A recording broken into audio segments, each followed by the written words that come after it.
A filosofia, ela é, de fato, o primeiro movimento em termos de conhecimento real e que é aquilo que gera a ciência. Então a filosofia, ela pode ser chamada da mãe da ciência, porque os primeiros filósofos foram os primeiros cientistas. O primeiro filósofo, considerado o primeiro filósofo foi no Ocidente, é Tales de Mileto, tá? O que o Tales de Mileto fez, diferentemente de todo o conhecimento que existia até então? Por que ele é considerado o fundador da filosofia? Até Tales, as explicações que existiam para os fenômenos naturais, eles sempre envolviam algo mitológico. Então por que houve um trovão? Ah, porque o Zeus lá jogou um raio e ele tinha uma flecha e assim vai. E todas as explicações envolviam algo mitológico. E Tales começou a tentar descobrir o que acontecia e quais eram os processos naturais que não dependiam de deuses e que você poderia, inclusive, prever.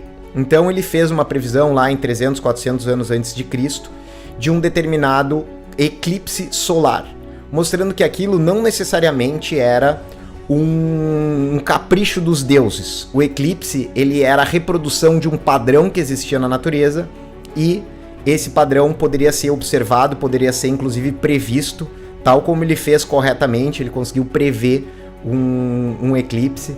E isso já é fantástico. Imagina você ficar olhando pro céu, você descobrir um padrão dentro do movimento dos astros e você conseguir prever que um determinado fenômeno vai acontecer. Então isso é demais, isso é incrível.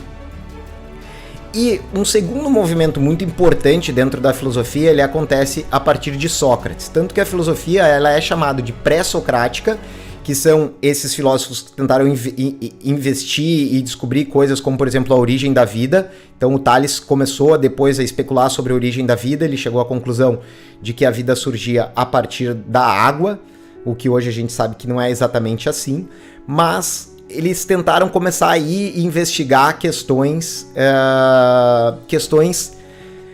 que iam além dos mitos. Os mitos não bastavam mais. E quando Sócrates entra na jogada, ele começa a trazer esse conhecimento para o ser humano. Então ele começa a dizer assim como Tales começou a descobrir coisas da natureza, a gente pode também, a partir de uma investigação, a partir de perguntas sinceras, descobrir mais sobre nós mesmos, tá?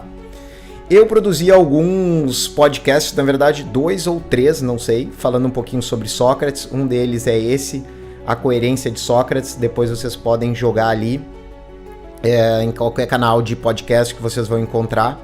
E tem um outro, Yoga é Filosofia, que eu também falo um pouquinho sobre o Sócrates. Bom, o que o Sócrates ele começou a entender, né? O que é a dialética que ele praticamente funda, né? A dialética depois ela é mais elaborada por Platão, mas Sócrates é o primeiro a trazer essa forma de conhecimento. Então, o sistema socrático de conhecimento, o que Sócrates fazia?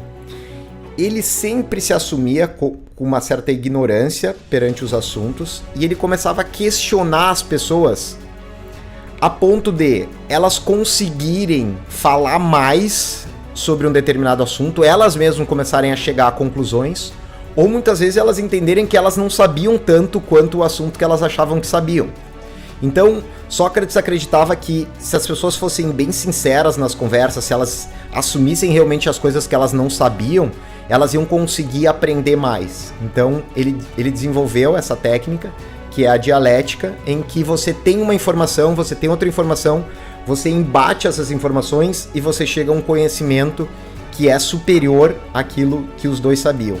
E isso, de fato, é uma base fundadora da ciência, né? Então, o que é a ciência, senão uma dialética de vários fatos que a gente pode ali melhorar? Uma das sementes da ciência, ela começa com Sócrates, ela começa quando os filósofos, eles querem fazer uma busca da verdade.